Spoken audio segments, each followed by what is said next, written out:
that's my ride today. Hello and welcome to another MotoCamp adventure video.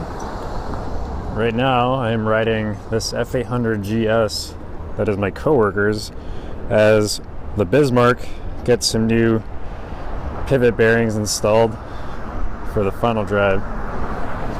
So I'm going to be doing a little mini review on this thing. I'll start off with a few other things at the moment. He's got an Acro exhaust, Akrapovic, super rusty. Plenty of rust going on this bike. But he uses it. Just got the stock windscreen. You'll notice that it's going to be kind of loud. Not a whole lot of wind protection. He's got pivot pegs on his. And one thing you'll notice with these bikes is that the gas tank is actually back here underneath the seat rather than the usual place for the gas tank.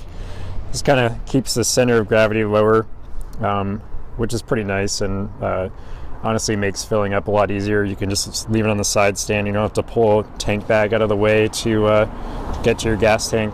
So that's pretty nice. He's just got the BMW standard sort of Tortec made aluminum top case, and yeah, Tortec does make those.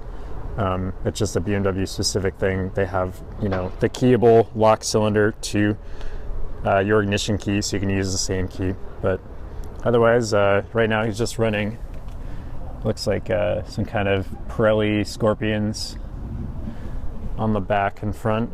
They're very, very road-oriented tires, so they definitely feel like it.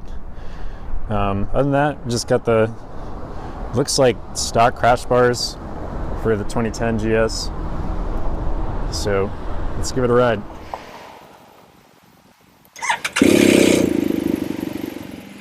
So why would you want an F800 GS over a 1200? There's a few reasons. Main one being the F800 is a lot cheaper. You're going to spend a lot less money getting one of these things. Yes, you can change your lane. These bikes are cheaper, but they're not necessarily worse. I mean, it depends on what you want to do with it. This is definitely a more dirt-worthy bike than the 1200 in the sense that it's coming with a 21-inch wheel versus a 19 in the front. And you're going to be able to roll over stuff a lot easier. It's got traditional, well, I say traditional, but it's more like inverted forks rather than the paralever fork, which isn't bad by any means. It's just, I think this might be better set up for dirt. It's weird to hear that chain. Also, this thing's significantly lighter. I'll annotate how much. But it certainly feels a lot lighter than my 1150, which is an absolute ship on the land. So, with that said, I mean, it's better for off-road. The chain drive is easier to work on if you do have a failure, whereas the final drive, while it's probably just as reliable, if you do have a major failure, it's definitely extremely hard to fix on the trail. So with this bike, you're sitting more on top of it, almost like a dirt bike, than you are on a 1200. We're sitting more kind of inside of a cockpit. The wind protection on this is pretty minimal. You're much more over the top. It's a much more enduro-oriented bike. You can see I'm in 6th gear going 80 miles per hour, and I'm at 5 grand RPM. So these bikes tend to wind out a lot more at the higher speeds. They're not really meant to be high-speed bikes by any means. And that's not really what their design purpose was, right? I mean, if you want a more dirt-oriented bike, you're not going to be on the highway as much as a 1200 would. This bike actually produces almost as much power and torque as my 1150, which is kind of interesting because you don't feel like it does. It doesn't really quite feel like it pulls you as much as my 1150 does. But it's there. I mean, it's got plenty of power. It's a peppy little engine.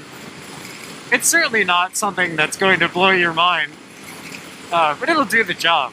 Now this bike kind of sits in a weird position between like a KTM 690, their 990, and obviously the 1200 GS. It's just in a really weird spot in the market that kind of fills a role that might not be there. In the sense that on a 690, you're going to be obviously very dirt oriented. You're almost into dirt bike territory at that point. But it just kind of offers that a little bit more highway range and ability. And again, having a twin versus a single cylinder is much better for any type of road riding. Now, obviously, the main competitor to this is the Triumph Tiger, which is a 3-cylinder bike, which is way better suited for the road. I would still take this bike off-road versus that bike any day of the week, just because the engine, the delivery actually of the power is much better on the dirt than the Triumph. The power delivery on this is very linear, it's predictable, right? And so that's why you'd probably want this over that on the dirt. Plus the suspension setup is way better on this than the Triumph, from the factory at least. I mean, what you have to realize with these engines is that they have the power, you just gotta rev it. Like, it's just meant to be revved much more than the Boxer engine would be, or, you know, it produces that low-end torque still, but it's not gonna feel like the same thing. It's just a different bike. It's just a different power plant. With that said, I still really like the power plant on the F800S. I think that it's probably better suited towards a sport bike, kind of, a small sport bike in that sense.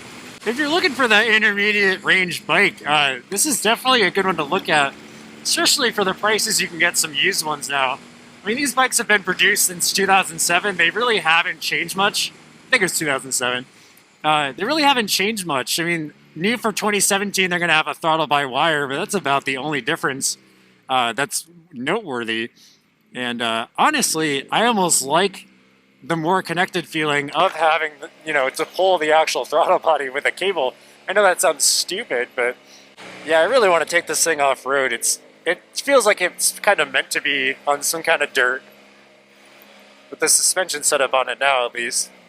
And I think these are all the stock, you know, suspension. You don't think you did any suspension upgrades on this. Oh, we're here at work, and that's the end of the video for you. Didn't really have a whole lot to say about the bike. I mean, they're good bikes. They're definitely just in need of an upgrade. You know, with the Africa Twin coming out, the 1000cc Africa Twin, you pretty much need some kind of better competitor. Well, thanks for watching, everyone. I hope that was pretty informative. If not, just let me know in the comments, and I'll try to do my best to actually make these mini review things a little easier to... Oh, Kyle perked here. Yeah, sorry, I'll make these mini reviews a little easier to digest. Take care, everyone. Ride safe.